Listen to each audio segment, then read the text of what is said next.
Shalom, soyez tous salués dans le puissant nom de notre Seigneur Jésus. C'est le nom qui a été donné au-dessus de tout nom. Et vous savez très bien que aucune personne ne peut être sauvée sur la terre s'il n'a pas cru en Jésus. Alors, Jésus est le chemin. Ça veut dire que c'est par lui seulement que nous pouvons accéder au ciel. Alors, Jésus est la lumière. Alors, cela signifie que c'est par lui, Jésus seulement, que la lumière peut vous éclairer au point où vous sortez des ténèbres. Alors, Jésus est la vérité. Alors, cela signifie quoi? Si vous lisez l'évangile, vous trouverez dans l'évangile la vérité qui sauve, la vérité qui libère. Vous trouverez la vérité qui affranchit, qui vous permet de passer d'une position à l'autre. Dans la lumière et la vérité de Christ, alors vous trouverez la vérité qui vous permet de devenir enfant de Dieu. Alors, ce n'est qu'en étant enfant de Dieu que votre sauvetage est possible. Jésus là, il est responsable de notre sauvegarde. Alors, Jésus, il nous sauve et il nous garde aussi. Parce qu'il dit dans les Saintes Écritures, dans sa parole sainte, que personne, nul ne pourra nous arracher de sa main et de la main de son Père. Cela signifie qu'il nous garde aussi.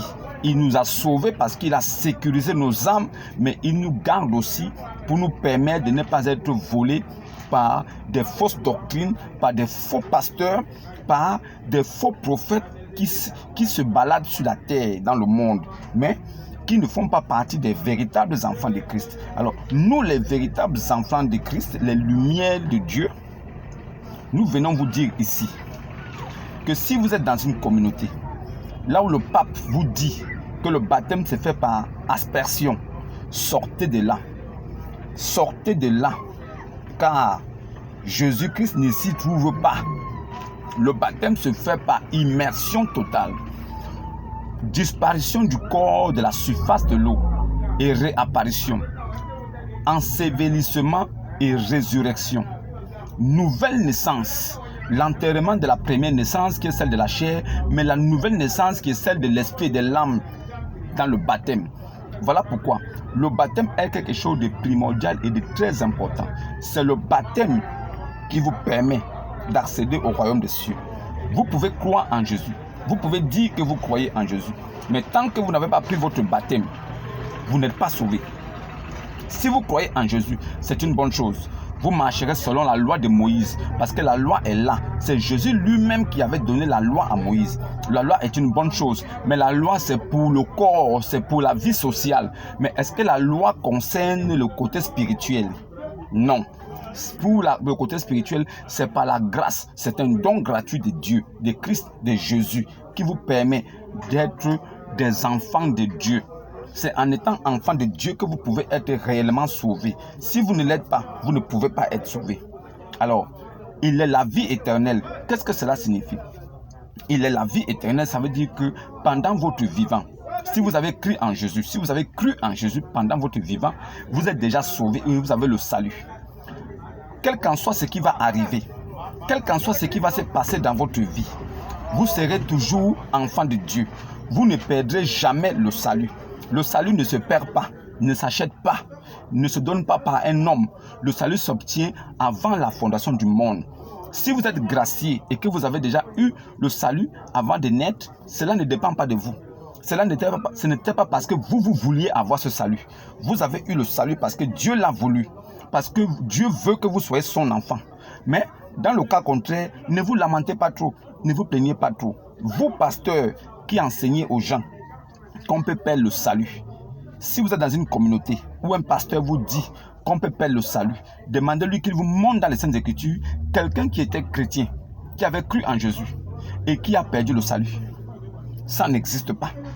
Aucun chrétien véritable ne peut perdre le salut. Il n'y a même pas un pasteur ou un prophète qui peut vous faire gagner le salut parce qu'il a prié pour vous. Ça n'existe pas. Un pasteur est au même titre que vous. Ne l'appelez pas père. Il est votre frère. Les Saintes Écritures interdisent que vous l'appelez mon père, mon père. Si vous l'appelez mon père, ça n'engage que vous. Vous êtes un maudit. Vous irez en enfer avec lui. Parce que lui, il sait qu'il ne doit pas être appelé mon père, mais il se fait appeler mon père. Et vous savez que vous ne devez pas l'appeler mon père, mais vous l'appelez mon père. Donc vous deux là, vous allez en enfer. tranquillement.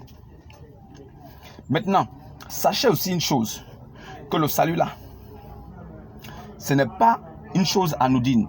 Le salut, c'est une personne. Le salut là, c'est Jésus-Christ. Si quelqu'un vous dit qu'il a prié pour la paix, il prie pour la paix, pour se faire pour vous montrer que lui là, il est vraiment c'est un menteur. C'est un menteur. On ne prie jamais pour la paix. La paix là, on l'a depuis la fondation du monde. La paix, c'est quelque chose qu'on est avec. Avant que tu ne naisses là, avant que tu ne fusses formé dans le sein de ta mère là, je te connaissais, je t'avais déjà établi. Donc, ce qui est sûr, la paix là, on ne prie pas pour ça. Vous venez avec la paix. Vous ne connaissez pas que vous avez la paix.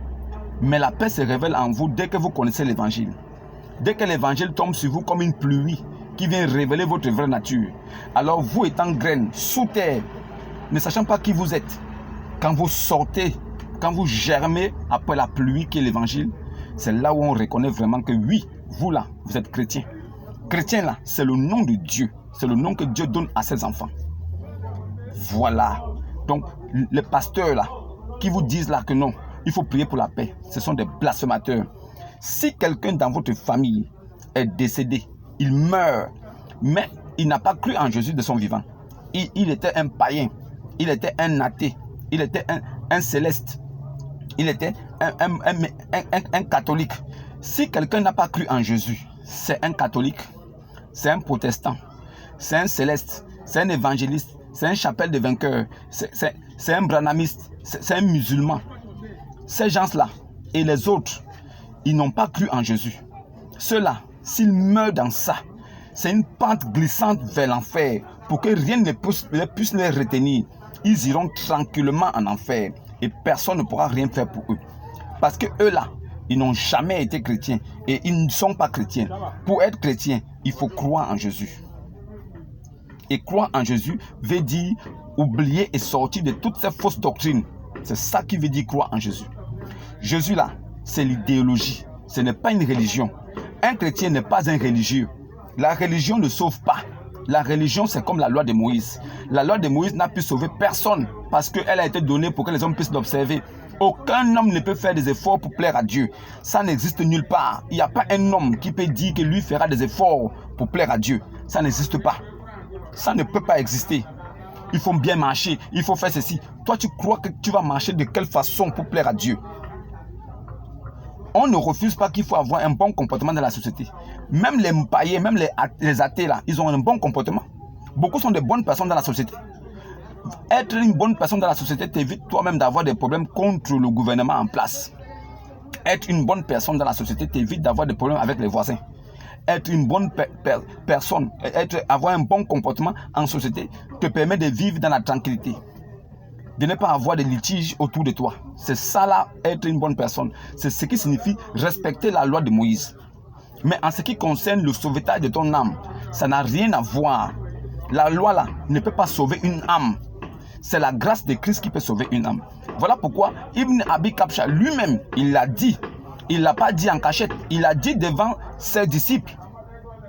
Si vous prenez Saïd al-Bukhari, tome 4, page 871, hadith 64-67. Vous allez voir. Mohammed lui-même il dit que ne croyez pas, vous les musulmans, là, les Moussaïlama, là, ne croyez pas que quelqu'un parmi vous sera sauvé par ses bonnes œuvres. Jamais. Oubliez ça. À moins que Dieu, Jésus là, ne vous fasse grâce de sa miséricorde et de sa compassion. À moins que Jésus là vous fasse grâce. Et la grâce là ne dépend pas de combien de nomis élèves vous avez partagé. Ça ne dépend pas de combien de prières, de 1000 prières que vous avez fait par jour. Ça ne dépend pas de combien de fois vous êtes exposé au soleil devant les gens pour montrer que vous êtes un grand croyant. Ça ne dépend pas de combien de fois vous avez barré les routes pour prier, pour créer l'embouteillage parce que vous voulez montrer que vous êtes trop croyant. Ça ne dépend pas de comment vous avez rempli les mosquées et vous criez avec les haut-parleurs pour déranger le voisinage avec wolo, wobol. Ça ne dépend pas de combien de fois vous avez fait ça. Ça dépend seulement de sa grâce à lui, avant la fondation du monde. Ça dépend de ce que lui-même il avait déjà prévu avant la fondation du monde. C'est tout. Vous ne pourriez pas être sauvé. Je vous informe ici, mes frères musulmans. Vous devez déjà commencer à pleurer en même temps. Vous qui avez duré dans la religion qui est l'islam là, commencez déjà à pleurer. Faites votre mea culpa maintenant. Quand vous allez finir de pleurer, revenez à Jésus. On ne donne pas sa vie à Jésus. Celui qui vous dit, mon frère, donne ta vie à Jésus là, c'est un maudit.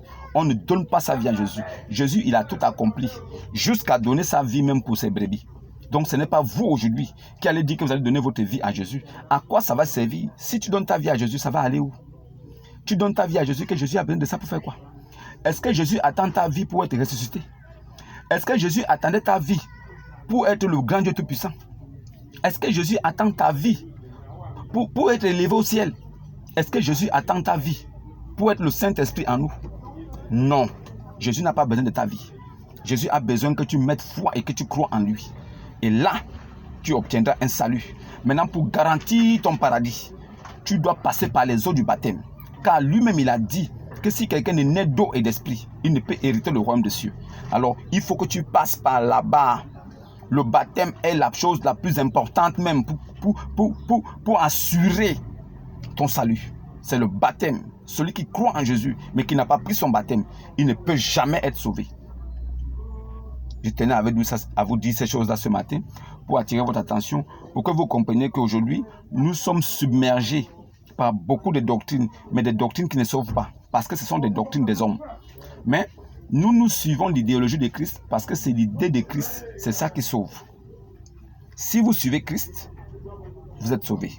Si vous suivez Christ réellement, vous êtes sauvé. Alors, aujourd'hui, j'aimerais vous parler de quelque chose. Aujourd'hui, j'aimerais parler avec vous de parents, mode d'emploi. Aujourd'hui, je parlerai avec vous de quelque chose d'important, des choses qu'on ne retrouve pas aujourd'hui dans des communautés, dans des familles, et qui amènent la discorde et qui amènent souvent des soucis plus tard, et les gens ne savent pas comment s'y prendre. Vous savez, l'Esprit révèle aux hommes la parole de Dieu qui est dans les Saintes Écritures, parce que Dieu a déjà parlé dans son livre. Mais l'Esprit aussi révèle à l'homme la sagesse pour vous enseigner certaines choses qui n'existent pas dans nos communautés, dans nos familles, et qui amènent souvent la discorde et les querelles et tout le reste.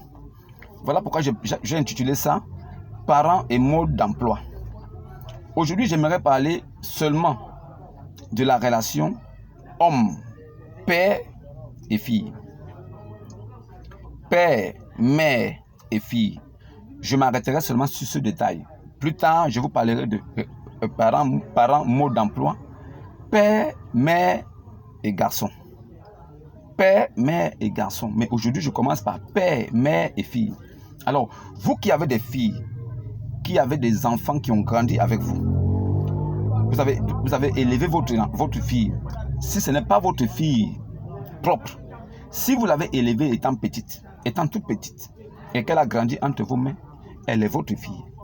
Vous devez vous en occuper comme votre propre fille. Parce que c'est vous qui l'avez inculqué cette éducation. Parce que c'est vous qui l'avez montré le monde. Vous l'avez montré les rouages du monde. Vous l'avez appris des choses qui sont bien et qui ne sont pas bien. Vous l'avez amené à comprendre qu'est-ce qui est la connaissance du bien et du mal. Alors, il arrive à un âge où elle va passer de petite fille à adolescente. Dans cette période-là, il y a la puberté qui va s'imposer. Et nous savons tous que des filles à l'âge de la puberté changent toujours. Vous savez, elles muent et elles se transforment à quelqu'un d'autre. Souvent, les parents ont du mal à reconnaître leurs enfants parce que la fille a pris une autre tangente et que les parents sont carrément dépassés de voir le changement qui est opéré. Mais rassurez-vous, le changement qui est opéré n'est pas un changement qui est fait de façon volontaire. Ce n'est pas volontaire que cela arrive. Ça arrive parce que les hormones qui sont en la femme se transforment et apportent quelque chose de nouveau en elle qu'elle ne connaissait pas elle-même. C'est-à-dire qu'elle est bouleversée par son propre métabolisme. Son organisme sécrète des phéromones qui amènent son corps à prendre des rondeurs. Et ces rondeurs-là l'amènent à créer une certaine excitation en elle. La curiosité devient accrue et elle commence maintenant à penser à faire certaines choses. Maintenant, vous, des parents qui avez vu ça, qui avez constaté ça, vous devez être là. Vous devez lui parler de sexualité. Vous devez parler avec elle comme une grande personne, surtout quand elle a vu ses menstrues.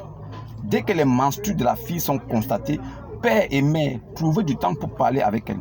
Soyez son camarade. Dites-lui les choses qu'elle ne connaît pas. Même si elle sait ces choses-là, elle ne vous dira pas. Parce qu'elle est timide, elle se dit que si je parle de ça avec papa et maman, ils auront l'impression que... Parce que si elle parle de ça avec les parents auront l'impression qu'elle maîtrise tout et qu'elle connaît déjà la sexualité. Donc, elle garde ça en elle, mais elle ne dit pas la vérité à ses parents. Mais vous, parents, sachant qu'elle a déjà eu sa puberté, parlez avec elle. Dites-lui les conséquences qu'il y a si elle s'engage dans la sexualité très tôt. Dites-lui aussi les avantages qu'elle aura si elle peut se préserver jusqu'à ce qu'elle ait un certain âge. Dites-lui comment est-ce que le monde fonctionne. Quelle est la ruse des hommes? Dites-lui tout. Si un jour il arrive qu'elle fasse une erreur, que ça arrive, parce que l'erreur est humaine. Si ça arrive qu'elle trébuche, donnez-lui les méthodes et les solutions pour pouvoir pallier, pour qu'elle ne puisse pas tomber enceinte. Dites-lui, montrez-lui les astuces pour qu'elle vive dans ce monde où nous sommes, plein de dangers et de personnes mauvaises. Montrez-lui les chemins, montrez-lui les raccourcis, montrez-lui des astuces pour qu'elle ne puisse pas tomber enceinte. Sachez une chose, vous pouvez avoir une fille chez vous, même votre propre fille que vous avez élevée. Son caractère à un moment donné change, ça ne dépend pas d'elle. C'est son corps qui l'amène à changer. Mais vous, étant passé par là, vous parents qui connaissez ces choses, soyez là pour elle. Montrez-lui, dites-lui tout. Même les choses qu'elle pense qu'elle connaît et que vous ne connaissez pas. Parlez-lui-en. Parlez-lui, dites-lui tout. Il faut qu'elle sache tout. Et qu'elle sache que si elle a un problème là-dessus, qu'elle vienne vous demander. Soyez amis avec elle. Ça ne sert à rien de gronder ou bien de se faire passer pour le daron ou celui qui commande. Non. Soyez plutôt l'ami, le confident. Elle vous dira des choses. Alors vous pourriez, en ce temps-là, l'éviter de commettre le pire dehors. Parce que même si le pire arrivait dehors, même s'il arrivait qu'elle connaisse un homme dehors sans votre consentement, sans que vous ne sachiez, alors elle saura quoi faire pour ne pas tomber enceinte. Parce que le plus difficile dans ce monde aujourd'hui, c'est d'éviter que les femmes tombent enceintes de façon précoce. Vu qu'elle va à l'école, elle fait des études, si la grossesse survient, cela va mettre un frein à ses études. Donc, le but, c'est de l'empêcher qu'elle tombe enceinte, même si elle commet des erreurs. Mais, vous ne serez même pas là le jour qu'elle fera la bêtise. Vous ne serez même pas là le jour qu'elle fera une connerie dehors. Le jour qu'elle sortira même avec un homme, vous ne saurez même pas. Alors, il y a des signes qui vous montreront que oui, elle a dévié. Mais vous, les parents, vous connaissez ces signes-là. Et vous serez mieux armés pour l'aider à avancer, à devenir une personne mature. Donc, soyez avec vos filles. Soyez des amis de vos filles. Conseillez-les, parlez-les pour qu'elles ne puissent pas faire des erreurs que vous, peut-être, vous avez fait ou que certaines personnes ont fait autour de vous. C'est ce que je tenais à vous dire aujourd'hui et j'espère que vous allez écouter. Sachez une chose, la bénédiction vient de Dieu. Tout a été tracé par Dieu, mais nous les hommes, nous avons le pouvoir par la prière et par l'exhortation à faire des choses bien. Nous avons ce pouvoir que Dieu nous a donné. Mais le dessein de Dieu s'accomplit toujours, malgré tout. Mais nous les hommes, nous parents, faisons la part des choses. Ne soyons pas comme des spectateurs, soyons comme des personnes qui ont participé à l'évolution de notre personne, de notre fille. C'est ce que je tenais à vous dire aujourd'hui. Que Jésus-Christ vous bénisse, car un homme ne bénit pas. Un homme souhaite la bénédiction, mais c'est Jésus qui bénit. Ça dépend de lui. L'homme peut vous souhaiter la bénédiction, mais ce n'est pas lui qui bénit. Si Dieu veut, il vous bénira. Si Jésus-Christ veut, il vous bénira. C'est aussi comme ça que vous là, quand vous avez des parents qui n'ont pas cru en Jésus là, quand ils sont morts là, vous dites RIP, paix à son âme. Paix à son âme là, ça ne va l'amener nulle part. Vous dites paix à son âme là, c'est des bêtises. Paix à l'âme de celui qui a cru en Jésus. Si vous savez qu'il a vraiment cru en Jésus, il a pris son baptême, alors paix à son âme. Dans le cas contraire, quand vous dites paix à son âme là, ça irrite même Dieu. Il n'ira jamais au paradis. Même si le prêtre vient prier pour lui, c'est un maudit, il ira en enfer. Pourquoi? Parce que c'est vivant que votre pardon a de la valeur. C'est vivant que vous devez accepter Jésus. Dès que vous êtes mort, il n'y a pas quelqu'un sur la terre, malgré les prières des requiem de quoi là, il n'y a pas de sauvetage pour vous. Vous êtes condamné. Alors vous qui avez perdu des parents et vous savez qu'ils n'ont pas cru en Jésus là, même si le prêtre vient prier pour vous là, même si le prêtre vient prier pour lui au jour de son décès là, au jour de son enterrement là, vous connaissez déjà la réponse? Il n'y aura rien. Il est déjà en enfer. Le prêtre vient seulement vous prendre votre argent et partir. C'est un bâtard. Le prêtre vient seulement vous prendre votre argent. C'est un escroc. votre fils là, ou votre fille, ou votre femme, ou votre mari, qui n'a pas cru en Jésus là, de son vivant, il est déjà en enfer. Il est en enfer. Le pape, c'est un menteur avec ses prêtres. Personne ne peut le sauver là-bas. Il va aller prendre l'âme d'un infidèle au purgatoire pour le ramener. Ça n'existe pas. Ils vous ont trompé. Sortez de là. L'église catholique, c'est la mort. L'islam, c'est la mort. Sortez de là. C'est ce que je tenais à vous dire aujourd'hui. Shalom et à demain.